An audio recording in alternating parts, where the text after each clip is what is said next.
bass fishing.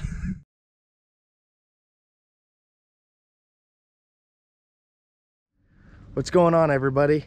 Finally, a beautiful day to get out and do some fishing. I swear I have not seen the sun in like 10 days. It's just been crazy weather here in Tennessee, typical winter weather, just a lot of rain. And finally today we got a beautiful day, bluebird skies, not a cloud in the sky, a little bit of wind, and I'm gonna try and get out and catch some fish today. So I don't know what the day has in store. I know with all this rain we've been getting that it's probably muddied up the water a little bit. I can just kind of looking at the water here at the ramp, it looks like it's got a little bit of color to it. So I don't know what we're gonna catch them on. I kind of planned on fishing some finesse techniques because it is a post front day. That front moved through or ended yesterday, so now we're left with these bluebird skies, windy, cold weather. It's probably got the fish in a pretty negative mood, but who knows, I may be able to go up shallow and throw a spinner bait or a red colored crankbait and get a few fish to react that way. So I don't know how I'm gonna catch them today, but I appreciate you guys coming along with me, and hopefully we get on some fish, so stay tuned. Hey y'all, before we take off and get to our first spot and start fishing, I kind of wanted to just give everybody a quick tip here. Wintertime fishing can be absolutely brutal. It really comes down to if you're willing or capable of bearing the elements a lot of times. So we just had these big fronts come through last week. Today's post-frontal conditions, it's really windy and it's cold. I mean, it's really cold. So a big tip for everybody, if you're gonna go out winter bass fishing, make sure that you have the proper equipment so that you're comfortable on the water. Because when you get out there and your fingers and your toes and your whole body's frozen, you're not going to be able to concentrate, and you're just not going to catch them. So the fish still bite in the winter, and it's a great time to be out on the water. I just put in, there's not a single person at the boat ramp, so I have this whole lake pretty much to myself. So it's a great time for you guys to get out. Just make sure you buy good gloves. These are awesome gloves. They're neoprene. They beat the wind. It doesn't get to your hands, so it keeps your hands warm while you're running.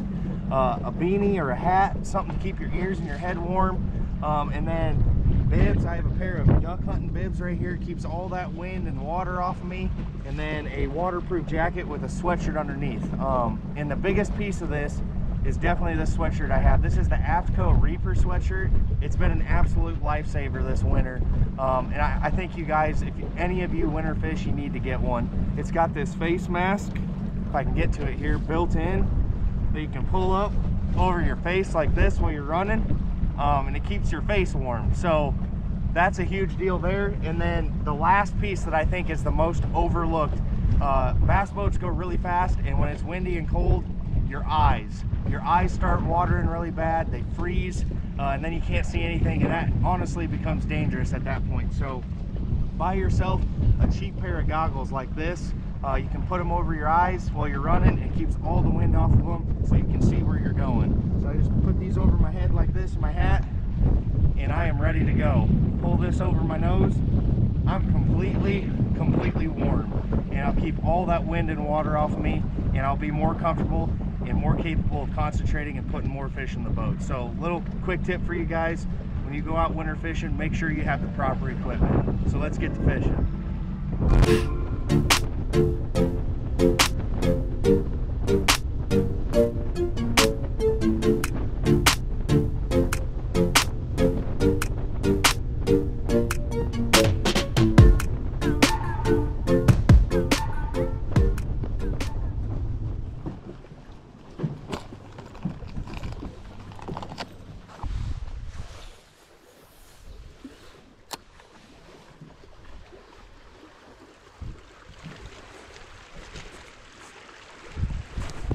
Got him.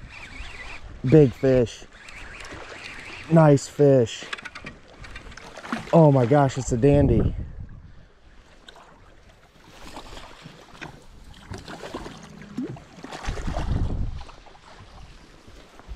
Awesome. Look at that fish, folks. Get out of the bank here. That is a really nice smallmouth. Wow, on that A-rig. He hit that thing so hard he threw slack in it. He literally threw slack in that A-rig. Look at that. On the old Alabama rig with some 3-inch swim baits. Dandy little smallmouth there. That's awesome. Sweet. Let's see if we can't catch another one doing this. I might have figured something out. Just made a couple casts down this bank here and ended up hooking up with a pretty nice smallmouth. So there's a long stretch of the same type of habitat all the way down through here. We'll see if we can't replicate it. Seems to be a pretty good sign. That fish was off the bank a little bit, which makes sense because they're pulling the water down. But we'll see if we can't catch another one doing the same thing. That's awesome.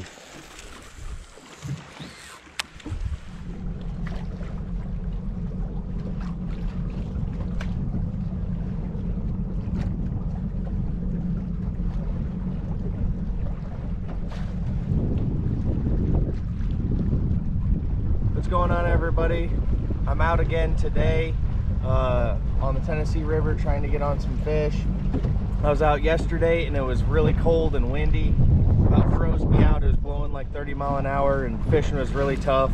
I think I only caught one smallmouth, one nice smallmouth on an Alabama rig, fishing a main lake bank. So it was just a really rough day overall. So I figured I'd try and get out again today and get on some fish. So I don't know what the day has in store.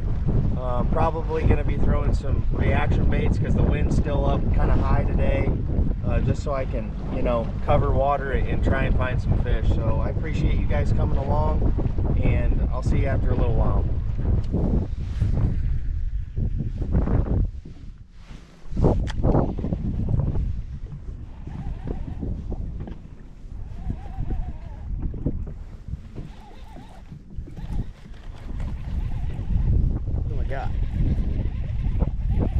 Sock. Grass? There's still grass? What? That's good. I'll be damned. That is grass. Wow.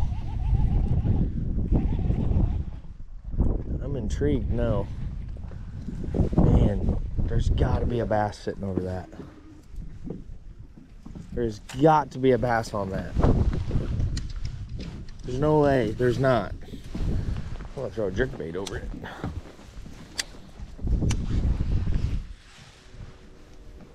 Oh yeah, buddy. There's got to be a bass right down there.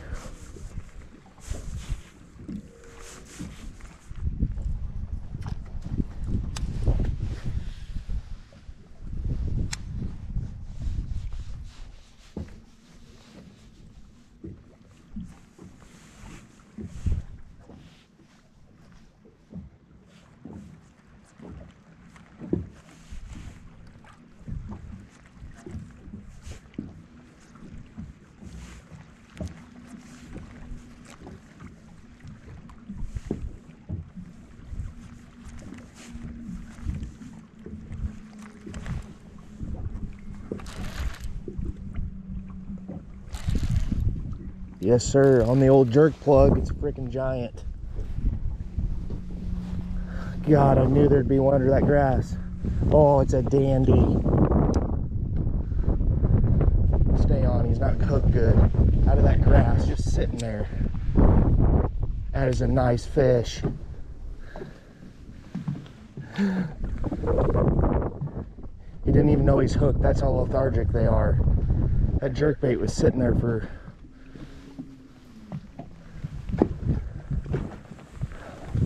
baby. It's a nice fish. Not huge, but I told you there'd be one in that grass. So there's a bunch of grass out off this bank.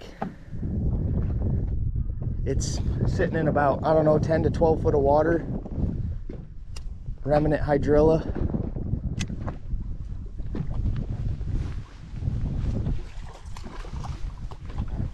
That is a nice fish.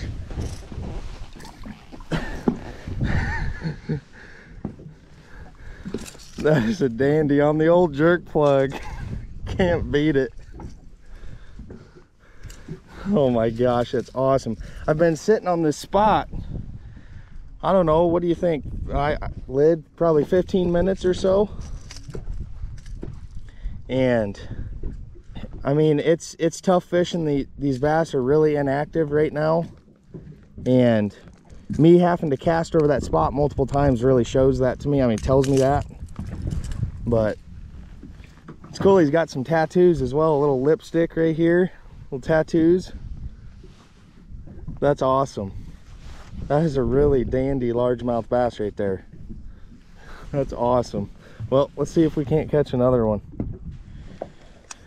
Well, just got done catching that nice largemouth on the Shadow Wrap Deep. It's got a longer bill on it, you can see here, in like a pro blue color. And what I'm fishing, it's out off this rocky bank out here, so you can see the rocks up here. Out off of it, it's just a big flat. The creek channel runs in right up here, and there's grass on it still. So I'll even show you on the depth finder here. Okay everyone, I kind of want to show you on my contour map here, my bathymetry map, what I'm fishing. I'm just in the back of a large creek arm of the reservoir, and you can see here, this is actually the creek channel, this light blue, and it runs across this bank here. And right up ahead of us, so here's the boat, right up ahead of us, there's kind of like a bluff wall with some big rock and stuff where that creek channel runs across it. But just back from it, that creek channel transition here, I'm fishing this red flat right here. So there's some rocky banks up in here, and it extends out, this flat extends out to about 10 to 12 feet. Yeah, it's actually showing the end of that red line there is 12 feet deep. And out off of this, out on this flat, there's still like remnant hydrilla from this past summer, this past spring and summer. So those bass will get in that hydrilla and they'll sit there all winter long. And I'm just fishing a jerkbait over the top of it. And I'm having to make multiple casts to the same spot to get these fish to react, just because it's really tough conditions. Water's really cold, and it's post-frontal actually. So it's super windy and cold, and those fish are pretty inactive. But a little tip for you guys, if you can find a bluff or a creek channel transition with some grass on it in the wintertime, it's surely to hold bass. I wouldn't doubt there's not 100 bass down in that stuff. It's just getting them to bite is the hardest part. I honestly feel like I should go downwind and cast into the wind. I know this will, they're gonna eat anything but eat this.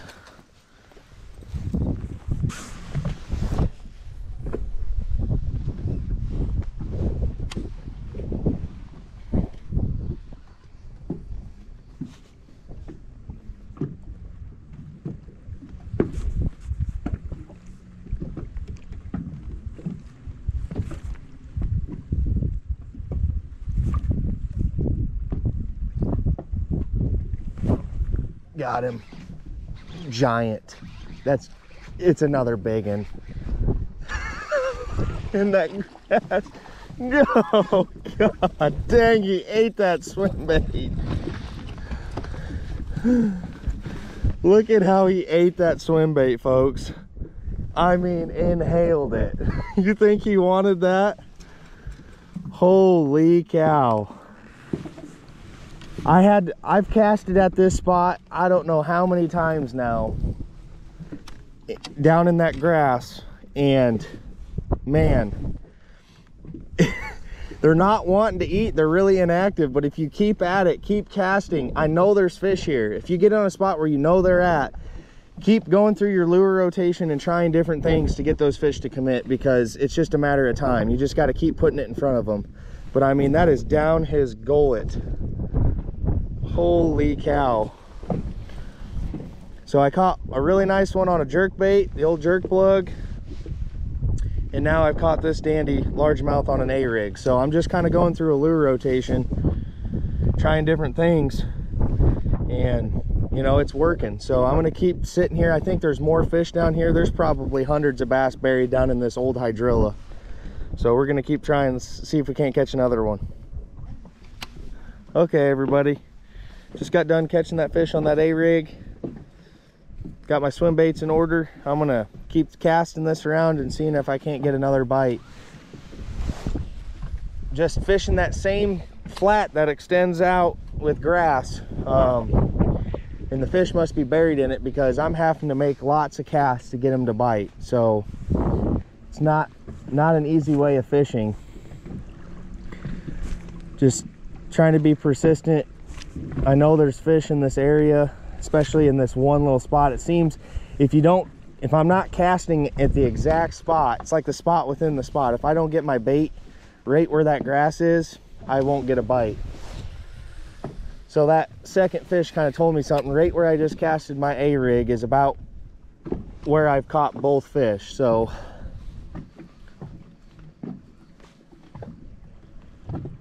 and I'm reeling this A-rig super slow. I mean, just fast enough to get those tails to, you know, kick side to side.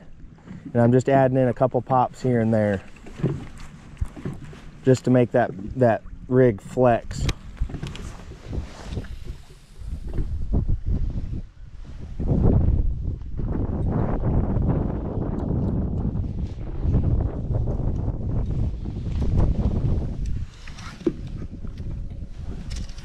Set that A-rig down for a second here, go back to the jerkbait and see if we can't get another one to bite.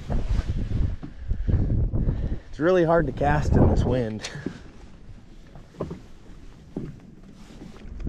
I guess one thing I should mention too is when I first pulled up here and caught that first fish, I was casting downwind, like with the wind at my back.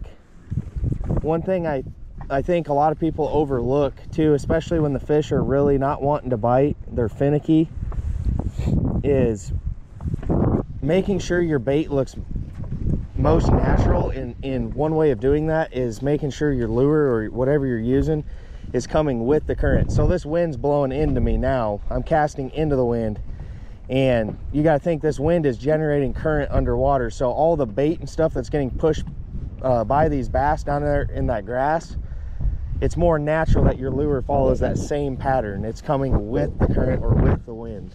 And I'm not going to say and sit here and say that they ain't going to bite it when you're casting downwind and, you know, fishing it into the current, but because I caught one doing it. I just think, you know, maximize the number of bites you get in a day, just making sure that you're doing everything in your power to make your bait look as natural as possible. Mimicking the natural forage of those bass is going to get you more bites throughout the day.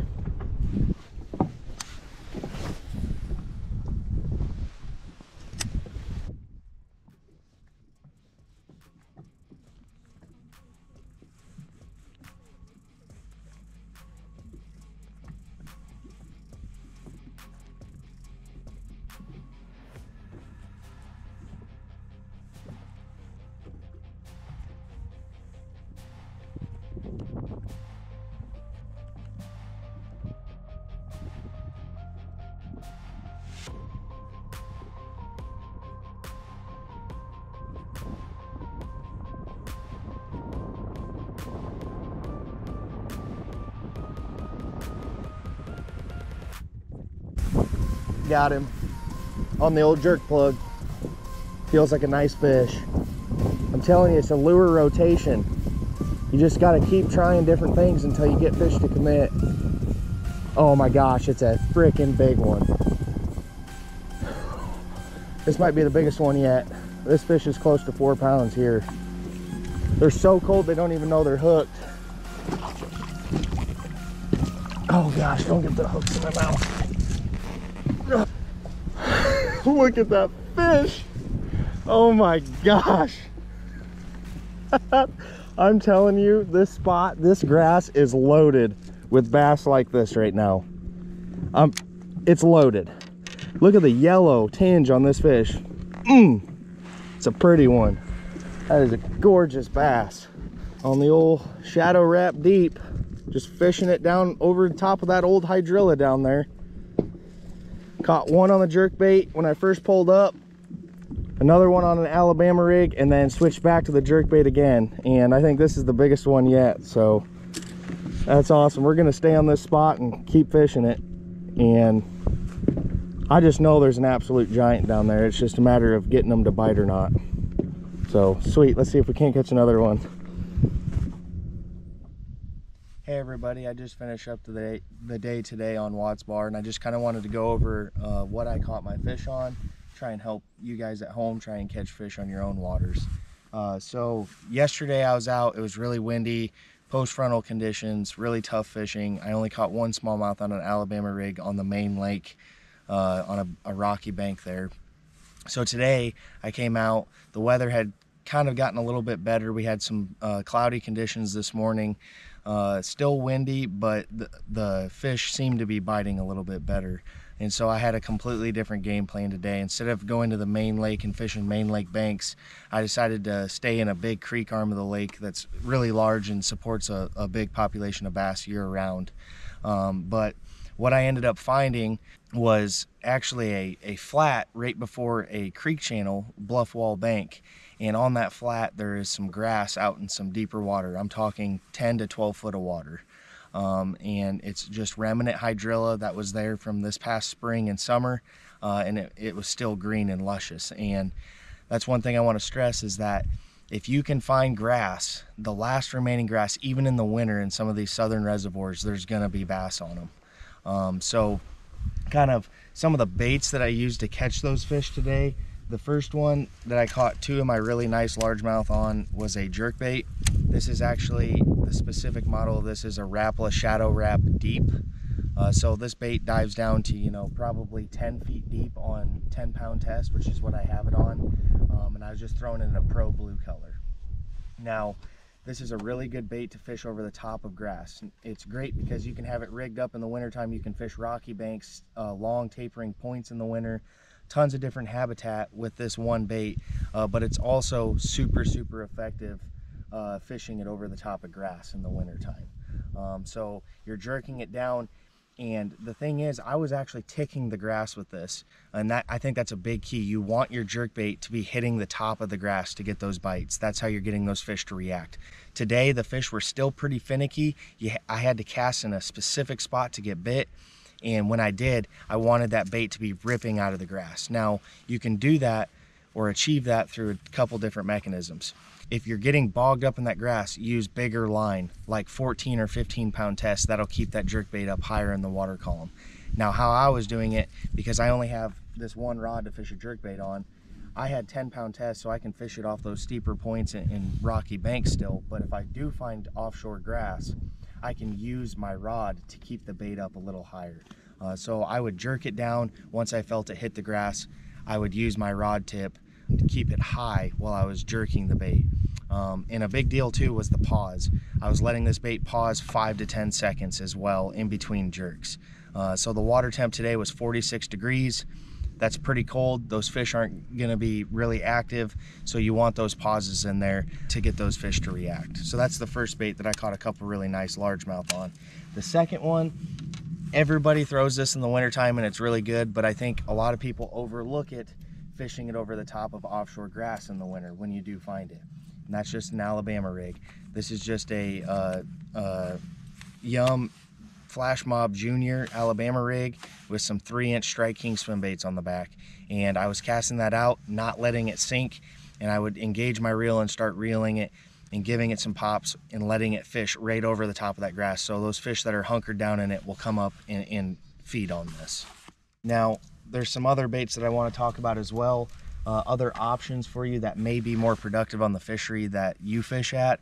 And these are all baits that work really good in the wintertime when you do find offshore grass like I did today. Okay, everybody. So here are some of the baits that I wanted to show you that are super effective to use in the wintertime over the top or in grass if you find it. So just starting at the top here, everybody knows about the rattle trap. Or a lipless crankbait. It's a super effective bait. You know, in grass, you can rip it out of the grass and get those fish to react to it. Now today I did actually try this bait for a little bit, didn't get any bites, but the water temperature was 46 degrees. That's pretty cold. To me, a rattle trap, I think it really shines once that water temperature hits about 50, 52 degrees. In that range, a lipless crankbait like this in red, which is a super effective color in February and all throughout the spring in the pre-spawn time. That's a great one. And then the shad color is great for eating on bait fish. So, you know, once that water temperature hits 50 degrees in the late winter, you're talking more pre-spawn time, a lipless crankbait is a great option. Now, I did already talk about the jerkbait, but one thing I wanted to show you guys was based on color. If you have a sunny day with some wind, you can use something with a little more flash. This chrome color is really effective. And then if your grass is a little bit shallower, I'll move to the shadow wrap shallow crankbait or jerkbait. It only goes down about 4 to 5 feet, so you can fish it over some of that shallow grass. Some other really effective baits that I think are overlooked, even in the wintertime when that water temperature is cold, to use over offshore grass are spinner baits and vibration jigs or chatter baits. These are two really overlooked baits to fish in grass. Now the chatterbait's more well known. That's how it got its name, was fishing it in grass. But the spinner bait, I feel like just in general in bass fishing, this is the most underrated bass fishing lure. It used to be big way back in the, you know, early pioneer days of bass fishing. But this is still a really effective bait, and it works really good fishing it over the top of grass. So you can cast it out there, engage your reel, and start reeling it so it's just ticking the top of the grass. Whereas with the chatterbait, I'm actually going to be taking this bait and letting it get bogged in the grass and then lightly ripping it out. But the key with these two baits in the wintertime, we're not talking very warm water here like all the others. Whether it be a jerkbait, a lipless crankbait, a spinnerbait, or a chatterbait, you want to be able to fish that bait slow. When the water is cold, those fish, their metabolism's low, they're lethargic, and they're not going to be willing to chase down a bait that's moving really fast. So just reeling it fast enough to keep it right above the grass or just ticking the top of the grass is really important with these two baits. And the last one I want to talk about is just a 3.8 inch or 4 inch swim bait like this Kitech here, and putting it on a flashy swimmer. So this is just a owner flashy swimmer hook. You can see it has this little spinner on it, and you can Texas rig the bait so it's weedless. It comes through grass really good. But it just imitates a shad right over the top of that grass, almost perfect. And you can slow roll this thing. You can reel it super slow over the top of that grass and catch a lot of fish doing that. So I hope you guys learned a little bit today, showed you some of the different baits that you could use to fish offshore grass in the wintertime if you do find it.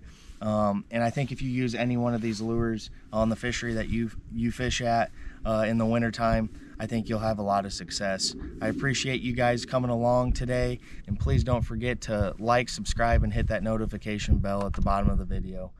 Thank you so much, and I'll see you guys next time.